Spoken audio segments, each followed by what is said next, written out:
Good morning बच्चों।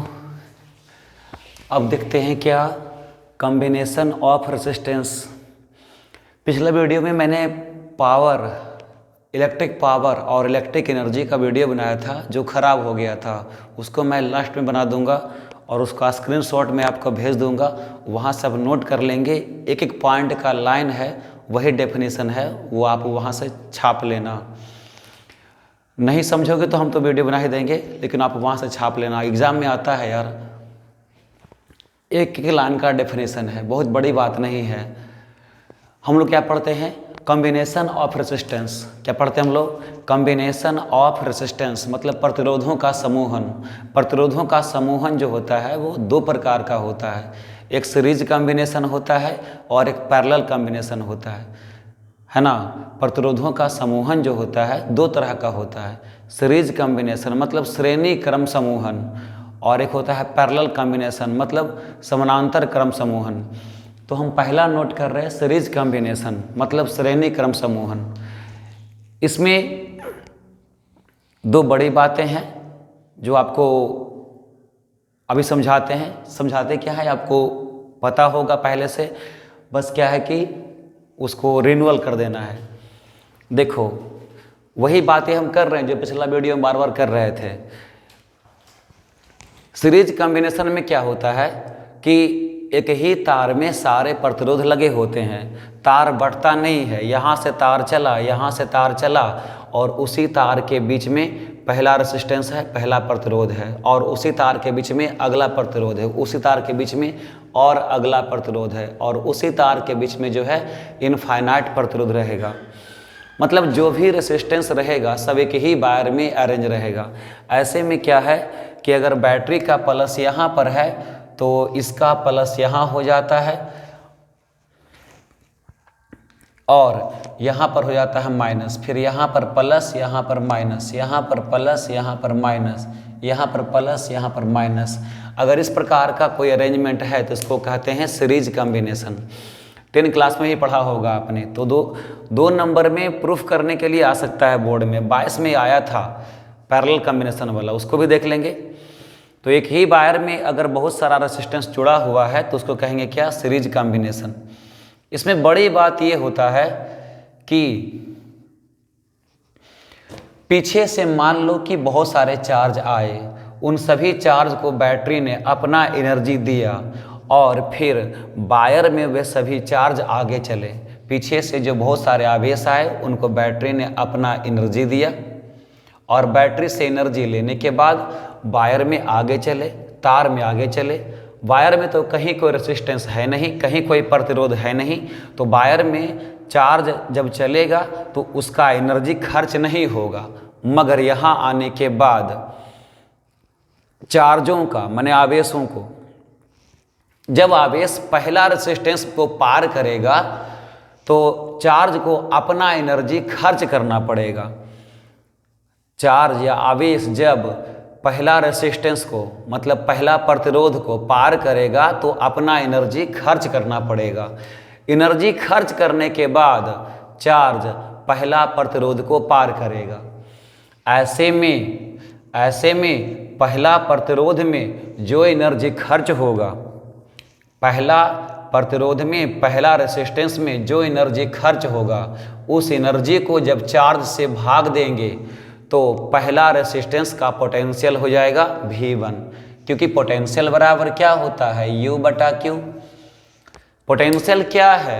Energy ही तो potential है। मगर एक कूलाम चार्ज का एनर्जी को पोटेंशियल कहते हैं। एक कूलाम चार्ज के पोटेंशियल को, एक कूलाम चार्ज के एनर्जी को पोटेंशियल कहते हैं। एनर्जी पर कूलाम, एनर्जी पर कूलाम चार्ज, समझे? प्रति कूलाम आवेश का ऊर्जा, प्रति कूलाम आवेश का ऊर्जा या एनर्जी पर कूलाम चार्ज को पोटेंशियल कहते हैं।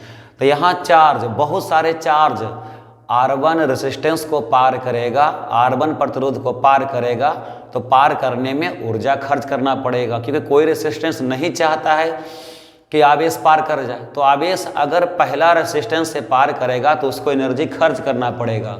उस एनर्जी को चार्ज से जब भाग देंगे तो पोटेंशियल निकलेगा। यह पोटेंशियल R1 रेजिस्टेंस का होगा क्योंकि एनर्जी खर्च यहीं पर हुआ है, तो R1 रेजिस्टेंस का पोटेंशियल V1 होगा। अब बचा हुआ एनर्जी के साथ चार्ज आगे चलेगा तो यहाँ पर एनर्जी खर्च नहीं होगा क्योंकि यहाँ पर कोई रेजिस्टेंस नहीं है। लेकिन जैसे ही दूसरा रेजिस्टेंस को, दूसरा प्रतिरोध को फिर से चार्ज पार करेगा, क्रॉस करेगा, तो फिर से चार्ज को अपना एनर्जी खर्च करना पड़ेगा। तो जो एनर्जी खर्च करेगा उसको जब चार्ज से भाग देंगे तो दूसरा रेजिस्टेंस का पोटेंशियल हो जाएगा। इसी प्रकार से हर रेजिस्टेंस को पार करने में, हर रेजिस्टेंस को पार करने में, हर प्रतिरोध को पार करने में चार्ज को अपना एनर्जी खर्च करना पड़ेगा, और जो एनर्जी खर्च करेगा जब उसको आवेश से भाग देंगे तो हर एक रेजिस्टेंस का अपना अपना पोटेंशियल होगा, अपना अपना विभव होगा, अपना अपना विभव होगा। विभव क्या है? खर्च energy per unit charge, expand energy per unit charge कोई क्या कहते हैं? पोटेंशियल कहते हैं। तो हर रेजिस्टेंस का अपना अपना पोटेंशियल होगा, और लास्ट में जो एनर्जी बच जाएगा उस एनर्जी के साथ क्या होगा? चार्ज आगे चलेगा। फिर आगे जब चलेगा तो थका हारा चार्ज आएगा, फिर बैटरी से एनर्जी लेगा और फिर आगे बढ़ेगा। इस प्रकार से क्या होगा कि हर एक बार, हर एक सर्किल में, हर एक वन टर्न में, हर एक चक्र में क्या होगा? बैटरी चार्जों को एनर्जी देगा और वह एनर्जी को चार्ज क्या करेगा? हर एक प्रतिरोध में खर्च करके आगे बढ़ेगा। खर्च करने के बाद बचा खुचा एनर्जी के साथ क्या होगा? चार्ज फिर से बैटरी में आएगा, यहाँ एनर्जी लेगा, रास्ते में खर्च करेगा। तो आप क्या देख रहे हो? जितना एनर्जी बैटरी देगा, जितना एनर्जी बैटरी देगा वही एनर्जी इन सभी प्रतिरोधों में, इन सभी रेजिस्टेंस में जाकर आवेश खर्च करेगा। जितना एनर्जी बैटरी देगा उतना ही एनर्जी सभी रेजिस्टेंस में, सभी प्रतिरोधों में जाकर आवेश क्या करेगा? चार्ज क्या करेगा? खर्च करेगा। तो उसी एनर्जी के कारण हर रेजिस्टेंस का अलग अलग प्रतिरोध होगा, हर एक रेजिस्टेंस का अलग अलग प्रतिरोध होगा। भाई जितना एनर्जी इसमें खर्च हुआ है पार करने में, जरूरी थोड़ी है कि उतना ही एनर्जी इसमें भी खर्च होगा, कोई ज़रूरी नहीं है। तो हर रेजिस्टेंस में, हर प्रतिरोध में क्या होगा? अलग अलग एनर्जी खर्च होगा, अलग अलग एनर्जी खर्च होगा। तो हर एक रेजिस्टेंस का अपना अपना क्या होगा? पोटेंशियल होगा। अब R1 का पोटेंशियल V1, R2 का पोटेंशियल V2, R3 का पोटेंशियल V3, Rn का पोटेंशियल Vn, इन सभी पोटेंशियल को हम जोड़ देते हैं तो किसके पोटेंशियल के बराबर हो जाएगा? बैटरी के पोटेंशियल के बराबर हो जाएगा। इन सभी रेजिस्टेंस के पोटेंशियल को अगर हम जोड़ देंगे तो बैटरी के पोटेंशियल के बराबर हो जाएगा, क्योंकि बैटरी का एनर्जी को ही तो प्रतिरोध में खर्च किया जाता है। तो इन सभी पोटेंशियल को जोड़ देंगे तो किसके बराबर होगा? बैटरी के पोटेंशियल के बराबर होगा। तो हम लिख सकते हैं ना जी, लिख सकते हैं ना कि in series combination, in series combination, in series combination मतलब क्या? श्रेणी क्रम में, श्रेणी क्रम में। अच्छा, इधर वाली बात हम बाद में करेंगे। यहां पर देखो, तुमने क्या देखा कि बैटरी जो एनर्जी देता है वही एनर्जी हर एक रेजिस्टेंस में जाकर खर्च किया जाता है। तो सभी रेजिस्टेंस के एनर्जी को अगर हम जोड़ देते हैं तो बैटरी के एनर्जी के बराबर हो जाता है। तो सभी रेजिस्टेंस के, सभी प्रतिरोध के विभवांतर को भी अगर हम जोड़ देंगे तो बैटरी के विभवांतर के बराबर हो जाएगा। एक पॉइंट। दूसरी पॉइंट, जितना चार्ज यहाँ से चला था सब का सब चार्ज सभी रेजिस्टेंस से होकर पार करेगा। मान लो कि 1 लाख चार्ज, 1 लाख आवेश यहाँ से चला था, तो 1 लाख आवेश R1 से पार करेगा तो R2 में जाएगा, R2 से पार करेगा तो R3 में जाएगा, R3 से पार करेगा तो तार में आएगा, फिर तार से होते हुए बैटरी में जाएगा। मतलब चार्ज का लॉस कहीं नहीं होगा। सीरीज कॉम्बिनेशन में चार्ज का लॉस कहीं नहीं होगा। तो चार्ज का लॉस जब नहीं होगा तो विद्युत धारा का लॉस नहीं होगा। तो सीरीज कॉम्बिनेशन में क्या होता है कि हर एक प्रतिरोध में विद्युत धारा एक समान रहता है, क्योंकि विद्युत धारा या इलेक्ट्रिक करंट बराबर क्या होता है, Q/T होता है। तो जब चार्ज में कोई कमी ही नहीं होगा तो चार्ज बटा टाइम मतलब करंट में भी कमी नहीं होगा। तो सीरीज कॉम्बिनेशन में किसी भी प्रतिरोध में धारा में कमी नहीं होता है, सभी रेसिस्टेंस में करंट क्या होता है, एक समान होता है। मगर पोटेंशियल डिफरेंस या विभवांतर जो बैटरी देता है वह क्या होता है, सभी में बंट जाता है। वही मैंने लिखा है कि इन सीरीज कॉम्बिनेशन श्रेणी क्रम में current remains same in all resistance. Series combination में क्या होता है, सभी प्रतिरोधकों में धारा एक समान होता है, क्योंकि चार्ज कहीं बटेगा ही नहीं तो धारा कहीं बटेगा नहीं। सीरीज कॉम्बिनेशन में सभी प्रतिरोधकों में धारा क्या होता है, एक समान होता है। Current remain same in all resistance. हाँ, पोटेंशियल डिफरेंस क्या होता है, बैटरी जो पोटेंशियल डिफरेंस देगा वो सभी रेसिस्टेंस में जाकर के क्या होगा, बंट जाएगा। क्योंकि पोटेंशियल डिफरेंस है क्या, एनर्जी है पर यूनिट चार्ज। तो एनर्जी तो अलग अलग रेसिस्टेंस में अलग अलग खर्च होगा, तो पोटेंशियल डिफरेंस भी क्या हो जाएगा, विभवांतर भी क्या हो जाएगा, सबका अलग अलग होगा। तो potential difference of cell is distributed in all resistance. Potential difference of cell माने बैटरी का जो विभवांतर है डिस्ट्रीब्यूटेड माने बढ़ जाता है, कहाँ जी, इन ऑल रेसिस्टर, सभी प्रतिरोधकों में विभवांतर क्या होता है, बढ़ जाता है। बैटरी का विभवांतर सभी प्रतिरोधकों में बढ़ जाता है। सीरीज कॉम्बिनेशन में बैटरी का विभवांतर सभी प्रतिरोधकों में बढ़ जाता है, लेकिन करंट क्या होता है, सब में एक समान होता है। तो अगर हम सभी पोटेंशियल डिफरेंस को ऐड कर दें, जोड़ दें, तो बैटरी के पोटेंशियल के बराबर हो जाएगा। तो लिखेंगे ना यहाँ पर सीरीज कॉम्बिनेशन में क्या होता है, भी माने क्या हुआ, बैटरी का पोटेंशियल, भी क्या हुआ, बैटरी का पोटेंशियल हुआ, बैटरी का विभवांतर हुआ, किसके बराबर होगा, V1 plus V2 plus V3 plus ऐसा जितना भी रेसिस्टेंस होगा सबके पोटेंशियल के बराबर होगा।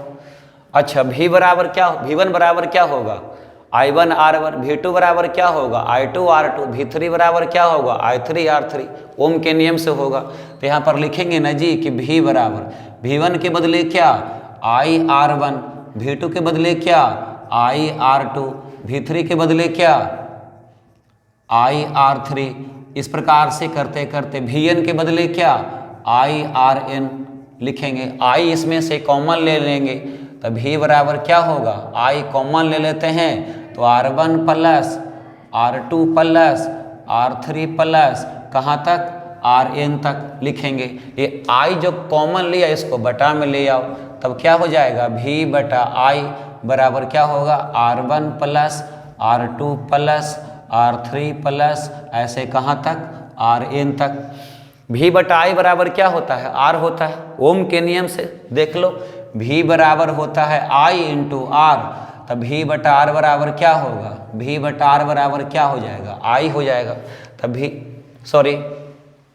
V बटा I बराबर क्या हो जाएगा, V बटा I बराबर क्या होगा, R होगा। V बटा I बराबर R होगा, तब V बटा I बराबर क्या लिखेंगे, R लिखेंगे। तो V बटा I बराबर हम लोग क्या लिखेंगे, R लिखेंगे। V बटा I बराबर क्या होगा, R होगा, बराबर R1 plus R2 plus R3 plus so on कहाँ तक, Rn तक। अब यह R क्या है, तो देखो यही R है इक्विवेलेंट रेसिस्टेंस, यही R है समतुल्य प्रतिरोध, यही R क्या है, समतुल्य प्रतिरोध है, इक्विवेलेंट रेसिस्टेंस है। तो इसको समतुल्य प्रतिरोध को लिखते हैं R इक्विवेलेंट। तो यहाँ पर लिखते हैं in series combination equivalent resistance. इसको थोड़ा सा ढंग से बनाते हैं, लिखते हैं इक्विवेलेंट रेसिस्टेंस बनाते हैं, इसको ये नहीं लिखते समतुल्य प्रतिरोध, इसको यहाँ पर क्या लिखते हैं, इक्विवेलेंट रेसिस्टेंस।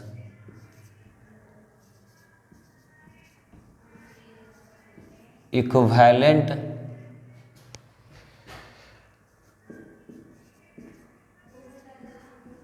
रेसिस्टेंस मतलब क्या?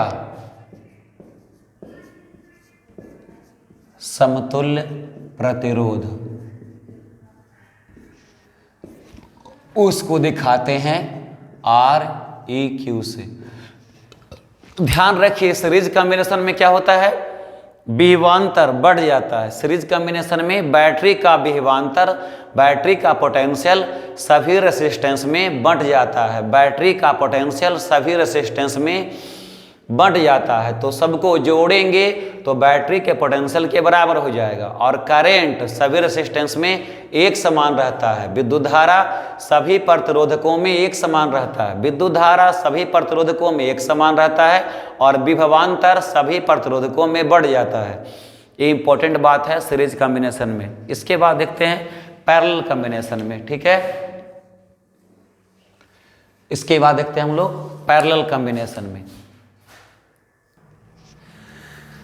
अब उसके बाद देखते हैं हम लोग पैरेलल कॉम्बिनेशन ऑफ रेसिस्टेंस, मतलब समांतर क्रम में प्रतिरोधों का संयोजन। उसी को पार्श्व क्रम भी कहते हैं। पार्श्व क्रम प्रतिरोधों का संयोजन या समांतर क्रम प्रतिरोधों का संयोजन 10 क्लास में 5 नंबर में आता था, लेकिन आइए 12 क्लास में जो है 2 नंबर में आपका प्रूफ करने के लिए सब आ सकता है। पैरेलल कॉम्बिनेशन ऑफ रेसिस्टेंस, पार्श्व क्रम में प्रतिरोधों का समूहन। ठीक है, पार्श्व क्रम किसको कहते हैं? देखो ये बैटरी का इधर क्या है, प्लस है, तो ये प्लस यहाँ पर प्लस है तो यहाँ भी क्या रह जाएगा, प्लस रह जाएगा। और यही प्लस सभी में रह जाएगा, यही प्लस सभी में रह जाएगा, यही प्लस सभी में रह गया। इधर अगर बैटरी का माइनस है तो ये माइनस यहाँ पर रहेगा और यही माइनस इन सभी में रह जाएगा। ऐसा क्यों, ऐसा क्यों, मैं अभी बता रहा हूँ। देखो पैरेलल कॉम्बिनेशन सॉरी बच्चों, पैरेलल कॉम्बिनेशन में होता क्या है, पीछे से चार्ज आया, उनके पास ऊर्जा कम है, बैटरी ने सभी चार्जों को अपना ऊर्जा दिया, तो बैटरी से पार करने के बाद सभी चार्जों का ऊर्जा बढ़ गया। अच्छा, जो ऊर्जा बढ़ गया उस ऊर्जा को टोटल चार्ज से भाग दोगे। जो एनर्जी बढ़ गया, बैटरी का जितना एनर्जी बढ़ गया उस एनर्जी को टोटल चार्ज से भाग दोगे तो क्या निकलेगा, पोटेंशियल निकलेगा। वही बैटरी का पोटेंशियल होता है। आप पढ़े हो ना, V बराबर क्या होता है, U/Q, या U बराबर क्या होता है, VQ। तो पीछे से आने वाले चार्जों को बैटरी अपना जितना एनर्जी देगा, बैटरी अपना वाला जितना टोटल एनर्जी देगा उस U एनर्जी को टोटल चार्ज से भाग देंगे तो बैटरी का पोटेंशियल होगा। तो कहने का मतलब चार्ज को बैटरी भी पोटेंशियल दे करके भेजेगा, या चार्ज को बैटरी U एनर्जी दे के भेजेगा या भी पोटेंशियल दे के भेजेगा। बैटरी सभी चार्जों को U एनर्जी या भी पोटेंशियल दे करके भेजेगा। जब पोटेंशियल की बात होता है तो 1 कूलाम चार्ज का एनर्जी की बात होता है। जब एनर्जी की बात होता है तो टोटल, बात समझ रहे हो ना, जब एनर्जी की बात होगा तो टोटल चार्ज के एनर्जी की बात होगा, और जब पोटेंशियल की बात होगा तो 1 कूलाम चार्ज के एनर्जी की बात होगा। बस इतनी सी बात है। पोटेंशियल जो होता है 1 कूलाम चार्ज का होता है, एनर्जी होता है। पोटेंशियल क्या होता है, 1 कूलाम चार्ज का एनर्जी होता है, और एनर्जी क्या होता है, टोटल चार्ज का एनर्जी होता है। तो बैटरी सभी चार्जों को जो एनर्जी देकर भेजेगा वह एनर्जी रास्ते में कहीं नहीं बटेगा, क्योंकि ये तो किससे बना हुआ है, वायर से बना हुआ है। देखो ये वायर है, वायर में रेजिस्टेंस होता नहीं है, वायर में प्रतिरोध नहीं के बराबर होता है, तो वायर में चार्जों का एनर्जी लॉस नहीं जाएगा। तो जो एनर्जी बैटरी ने यहाँ पर दिया वही एनर्जी हर जगह रह जाएगा, वही एनर्जी हर जगह रह जाएगा। अब इसके बाद क्या होगा, यहाँ पर क्या होगा, चार्ज का एनर्जी तो नहीं लॉस गया, चार्ज का ऊर्जा तो नहीं बटा, चार्ज का पोटेंशियल तो नहीं बटा, लेकिन देखो यहां पर ज्वाइंट है, श्रेणी पार्श्व क्रम में या पैरेलल कॉम्बिनेशन में यहां पर क्या है, ज्वाइंट है। ज्वाइंट में क्या हुआ, एक तार इधर चला गया, एक तार इधर चला गया, एक तार इधर चला गया, एक तार इधर चला गया, तो तार मतलब कि वायर जितने भाग में बटेगा उन सभी वायर में चार्ज जाएगा। ज्वाइंट के बाद जितना वायर जो है जितने भाग में बट गया, तार जो है जितने भाग में बट गया, उन सभी तार में चार्ज जाएगा, उन सभी तार में आवेश जाएगा। तो आवेश यहाँ पर बढ़ जाएगा, आवेश यहाँ पर क्या होगा, ज्वाइंट पर आवेश बढ़ जाएगा। मान लो कि टोटल 10 कूलाम चार्ज जा रहा था, तो 10 कूलाम चार्ज यहाँ तक आ रहा था, तो शायद 2 कूलाम इसमें चला गया, 4 कूलाम इसमें चला गया, 1 कूलाम इसमें चला गया, बाकी इसमें चला गया। तो चार्ज क्या होता है, ज्वाइंट पर चार्ज बढ़ जाता है, और जब चार्ज बढ़ जाएगा तो चार्ज बटा टाइम मतलब करंट भी क्या हो जाएगा, बढ़ जाएगा। तो पैरेलल कॉम्बिनेशन में क्या होता है कि ज्वाइंट पर करंट बढ़ जाता है। क्यों? क्योंकि वायर के बंट जाने से चार्ज बढ़ जाते हैं, चार्ज बढ़ जाते हैं तो करंट भी क्या होगा, बढ़ जाता है। तो यहां से तो निकल रहा था टोटल करंट आई, मगर रास्ते में क्या हुआ, करंट बढ़ गया। पहला रेसिस्टेंस में I1 करंट, दूसरा रेसिस्टेंस में I2 करंट, तीसरा रेसिस्टेंस में I3 करंट, nth रेसिस्टेंस में IN करंट, मतलब पहला प्रतिरोधक में I1 धारा, दूसरा में I2 धारा, तीसरा में I3 धारा। इस प्रकार से धारा क्या होता है, बढ़ जाता है। क्यों? क्योंकि चार्ज जो है ज्वाइंट पर बढ़ जाता है, लेकिन एनर्जी तो बटेगा नहीं, पोटेंशियल तो बटेगा नहीं, पोटेंशियल तो नहीं बटेगा, एनर्जी तो शायद बढ़ भी जाए, क्योंकि चार्ज बटा है तो एनर्जी कुछ बट भी जाए, मगर पोटेंशियल तो नहीं बटेगा, क्योंकि पोटेंशियल होता है 1 कूलाम चार्ज का एनर्जी, पोटेंशियल होता है 1 कूलाम चार्ज का एनर्जी। तो 1 कूलाम चार्ज का एनर्जी किसी में नहीं बटेगा, क्योंकि एनर्जी कहीं लॉस ही नहीं हुआ। एनर्जी लॉस होगा रेसिस्टेंस में जाकर के ना, एनर्जी कहाँ जाके लॉस होता है, प्रतिरोध में जाकर के एनर्जी लॉस होता है, रेजिस्टेंस में जाकर के एनर्जी लॉस होता है। तो रास्ते में तो कहीं रेजिस्टेंस है ही नहीं, तार है, तार है, तार ही तार है, बस तार बट गया है। तो तार बढ़ जाने से चार्ज बढ़ जाता है, आवेश बढ़ जाता है, तो करंट बढ़ जाता है, क्योंकि Q बटा T बराबर करंट होता है, करंट बढ़ जाता है। लेकिन पोटेंशियल तो होता है एनर्जी बटा चार्ज, पोटेंशियल होता है एनर्जी बटा चार्ज। रास्ते में कहीं एनर्जी का लॉस नहीं हुआ है, तो पोटेंशियल या एनर्जी सबका सेम रहेगा। तो वायर में सभी चार्ज का एनर्जी सेम रहता है, पोटेंशियल सेम रहता है। अब देखो, वही पोटेंशियल जो बैटरी ने पोटेंशियल दिया, वही पोटेंशियल कहाँ पहुँचेगा, वही पोटेंशियल कहाँ पहुँचेगा, फर्स्ट रेसिस्टेंस में, पहला प्रतिरोध में। तो फर्स्ट रेसिस्टेंस का या पहला प्रतिरोध का पोटेंशियल भी रहेगा। जो पोटेंशियल बैटरी ने यहां पर दिया, वही पोटेंशियल देखो R2 रेसिस्टेंस में भी रहेगा, R2 प्रतिरोध में भी रहेगा, क्योंकि R2 प्रतिरोध से पहले कहीं पोटेंशियल बटा ही नहीं है, तो R2 रेसिस्टेंस में भी पोटेंशियल रह जाएगा भी, R2 प्रतिरोध में भी पोटेंशियल या विभवांतर क्या रह जाएगा भी, R3 रेसिस्टेंस में, R3 प्रतिरोध में भी पोटेंशियल या विभवांतर रह जाएगा भी, Rn रेसिस्टेंस या Rn प्रतिरोध में भी पोटेंशियल रह जाएगा भी, क्योंकि रास्ते में कहीं पोटेंशियल बट ही नहीं रहा, रास्ते में कहीं कोई प्रतिरोध है ही नहीं, तो बैटरी ने जितना पोटेंशियल दे के भेजा सबका पोटेंशियल सेम रह जाएगा। तो पैरेलल कॉम्बिनेशन में हर एक रेसिस्टेंस का, हर एक प्रतिरोध का पोटेंशियल सेम रहता है, और किसके बराबर रहता है, बैटरी के बराबर रहता है, क्योंकि बैटरी से निकलने के बाद बीच में कहीं पोटेंशियल का लॉस नहीं होता है। मगर हाँ, चूंकि रास्ते में ज्वाइंट मिल गया था, ज्वाइंट पर चार्ज बट गया था, तो करंट क्या होता है, बट जाता है। पैरेलल कॉम्बिनेशन में 10 क्लास में भी आपको ऐसे सिखाया गया है। तो पैरेलल कॉम्बिनेशन में या पार्श्व क्रम में करंट बट जाता है और पोटेंशियल सबका सेम रहता है, ठीक है। तो अलग अलग रेसिस्टेंस में करंट कितना होगा हम ये पता कर रहे हैं कि करंट बढ़ जाएगा। जब करंट बढ़ जाएगा तो अलग अलग रेसिस्टेंस का करंट कितना होगा। तो अगर पहला रेसिस्टेंस R1 का, पहला प्रतिरोध R1 में जाने वाला धारा I1 है, जाने वाला करंट I1 है, तो I1 बराबर क्या होगा, V बटा R1। ओम के नियम से V बराबर IR होता है, तो I बराबर क्या हो जाएगा, V बटा R हो जाएगा। भाई मेरे I इंटू R बराबर V होता है, तो I बराबर क्या हो जाएगा, V बटा R हो जाएगा। अब पहला रेसिस्टेंस तो R1 लिखेंगे, पोटेंशियल तो यहाँ पर वही वाला रहेगा जो बैटरी वाला रहेगा, तो I1 बराबर क्या होगा, V बटा R1।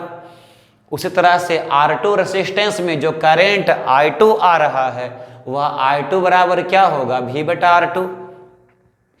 उसी प्रकार से तीसरा रेसिस्टेंस में, तीसरा प्रतिरोध में जो करंट I3 आ रहा है, I3 बराबर क्या होगा, V बटा R3। nth रेसिस्टेंस में, nवां प्रतिरोध में जो करंट IN आ रहा है, IN बराबर क्या होगा, V बटा RN हो जाएगा।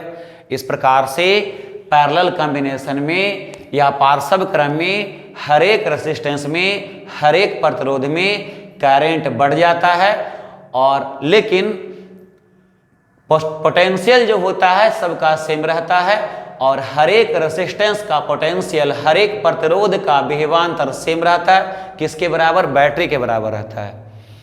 तब I1 बराबर V बटा R1, I2 बराबर V बटा R2, I3 बराबर V बटा R3, IN बराबर V बटा RN, ऐसा लिखा जाता है।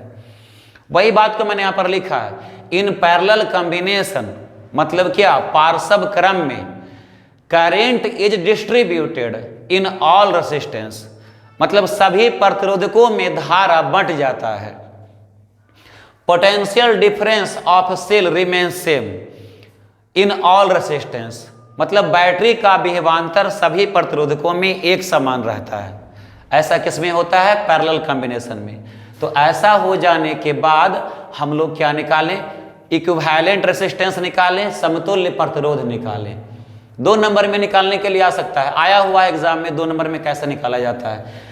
इसके बाद पढ़ेंगे हम लोग ईएमएफ। ईएमएफ पढ़ने के बाद आप क्वेश्चन बना सकते हैं, काफ़ी क्वेश्चन बनेगा। हम भी क्वेश्चन बनाए, क्योंकि तुम तो क्वेश्चन अब बना नहीं पाओगे, टाइम तुम्हारे पास रहा नहीं, तो हम ही बोर्ड पर बना करके भेजेंगे क्वेश्चन। क्या निकालते हैं इसके बाद, पैरेलल कॉम्बिनेशन में या पार्श्व क्रम में इक्विवेलेंट रेसिस्टेंस निकालते हैं, समतुल्य प्रतिरोध निकालते हैं। कैसे निकलेगा, देखो इसमें बटा क्या, इसमें करंट बट गया, इसमें क्या हुआ, करंट बट गया। तो सभी करंट को अगर हम जोड़ दें तो ये I करंट के बराबर होगा, क्योंकि यही I करंट तो है, अंदर में जाके बटा है। तो हम लोग क्या लिख सकते हैं, I बराबर I1 plus I2 plus I3 plus so on, कहाँ तक, IN तक। अच्छा, अब I बराबर, I हुआ टोटल करंट, I हो गया टोटल करंट। I1 बराबर क्या होगा, V बटा R1। I1 बराबर क्या होगा, V बटा R1। I2 बराबर क्या होगा, V बटा R2। I3 बराबर क्या होगा, V बटा R3 प्लस IN बराबर क्या होगा, V बटा RN होगा। इन सभी में से V को कॉमन कर लीजिए, तो I बराबर क्या होगा, V इंटू 1 बटा R1 प्लस 1 बटा R2 प्लस 1 बटा R3 प्लस 1 बटा RN हो जाएगा। V को कॉमन किए हैं, उसको बटा में कर दीजिए, तो I बटा V बराबर 1 बटा R1 प्लस 1 बटा R2 प्लस 1 बटा R3 प्लस कहाँ तक, 1 बटा RN तक, ऐसे होगा। अब I बटा V बराबर क्या होगा, तो देखिए ओम का नियम लगाते हैं, I बटा V बराबर क्या होगा, 1 बटा R, समझे ना। यहां पर देखिए हम लिख देते हैं, चूंकि I इंटू R बराबर क्या होता है, V, I इंटू R बराबर क्या होता है, V। तो हमको क्या निकालना है, I बटा V। देखो तो R को गुना से बटा में लाओ और V को भी गुना से बटा में लाओ, तब क्या मिलेगा, आई बटा भी बराबर क्या होगा, 1/r होगा। समझ में आया ना। बटा भी को इधर लेके आए तो आई बटा भी हो गया, आर को इधर लेके आए तो 1/r हो गया। मतलब कि क्या, आई बटा भी बराबर क्या होगा, 1/r होगा। तो आई बटा भी के बदले क्या लिखेंगे हम, 1/r लिखेंगे, बराबर क्या, 1/r1 plus 1/r2 plus 1/r3 plus ऐसे कहाँ तक, 1/rn तक। अब ये जो आर हुआ वो क्या हुआ, चूंकि यहाँ पर देखो टोटल करेंट है, आई क्या है, टोटल करेंट है, टोटल करेंट। भी क्या है, टोटल पोटेंशियल डिफरेंस। आई है कुल विद्युत धारा और भी क्या है, कुल विभवांतर। तो कुल विद्युत धारा बटा कुल विभवांतर से क्या निकलेगा, कुल प्रतिरोध निकलेगा। टोटल करेंट बटा टोटल पोटेंशियल डिफरेंस बराबर टोटल रेजिस्टेंस निकलेगा। तो यही क्या कहलाएगा, समतुल्य प्रतिरोध। यही कहलाएगा समतुल्य प्रतिरोध या इक्विवेलेंट रेजिस्टेंस कहलाएगा। तो ऐसे 2 नंबर में आपको फिगर बना करके एग्जाम में लिखना नहीं है, ये लिखने का आवश्यकता नहीं है। क्या कि पैरेलल कॉम्बिनेशन में इक्विवेलेंट रेजिस्टेंस का डेरिवेशन करें, derive the equivalent resistance in the parallel combination, मतलब पार्श्व क्रम में समतुल्य प्रतिरोध ज्ञात करें। तो आपको फिगर बना देना है ऐसे, उसके बाद ये आपको लिख देना है, 2 नंबर मिल जाने हैं। ठीक है, तो ये आपको निकालना है पैरेलल कॉम्बिनेशन में। इसके बाद इसमें कुछ जरूरी बातें देख लेते हैं। ठीक है, आप स्क्रीनशॉट मार सकते हैं। इसमें जो है कुछ जरूरी बातें बताते हैं हम।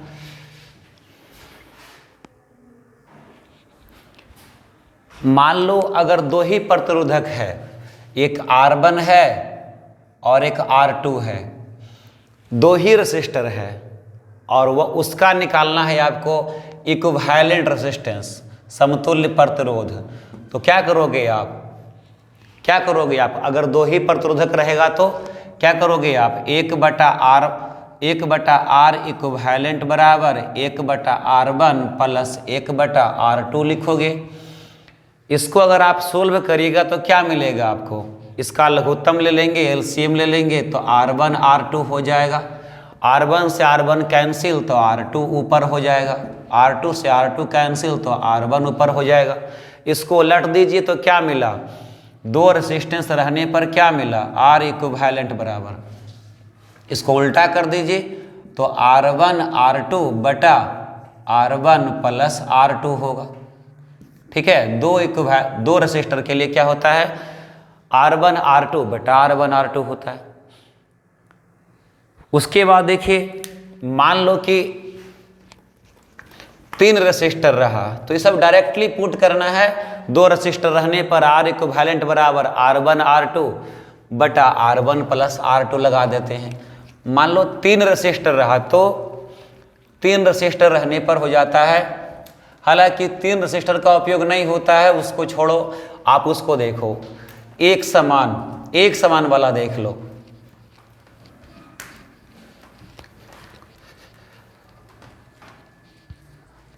मान लो कि ये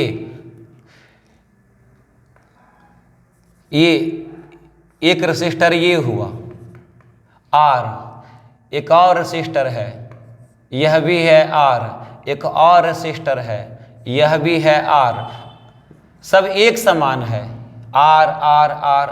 ऐसा मान लो कि N रेसिस्टर लगा हुआ है, यह भी है R, और सबका निकालना है क्या, पैरेलल कॉम्बिनेशन, सबका निकालना है पैरेलल कॉम्बिनेशन। तो इक्विवेलेंट रेजिस्टेंस कितना हो जाएगा, R R R, सब R ही है, तो क्या लिखेंगे, 1/r इक्विवेलेंट बराबर क्या लिखेंगे, 1/r प्लस 1/r, ऐसा कहाँ तक लिखेंगे, n तक लिखेंगे। तो क्या हो जाएगा, 1/r इक्विवेलेंट बराबर क्या हो जाएगा, 1/r plus 1/r plus 1/r n तक है, तो हो जाएगा n/r। इसको उल्टा कर दीजिए तो r इक्विवेलेंट बराबर क्या हो जाएगा, R इक्विवेलेंट मतलब समतुल्य प्रतिरोध बराबर क्या हो जाएगा, R/n हो जाएगा, R/n हो जाएगा। तो अगर सेम रेसिस्टेंस रहा और उसकी संख्या n है, सेम रेसिस्टेंस है, एक समान प्रतिरोध है, उसकी संख्या n है, तो पैरेलल कॉम्बिनेशन में या पार्श्व क्रम में समतुल्य प्रतिरोध बराबर क्या हो जाता है, R/n। अब अगर इसकी संख्या 2 रहा तो R/2, इसकी संख्या 3 रहा तो R/3, इसकी संख्या 4 रहा तो R/4, ऐसे करके निकाल सकते हैं आप। तो ये टेक्निक है जल्दी करने के लिए, जल्दी करने में काम आता है इसको। ये था कॉम्बिनेशन ऑफ रेजिस्टेंस। इसके बाद पढ़ेंगे सेल के बारे में पढ़ना हमको।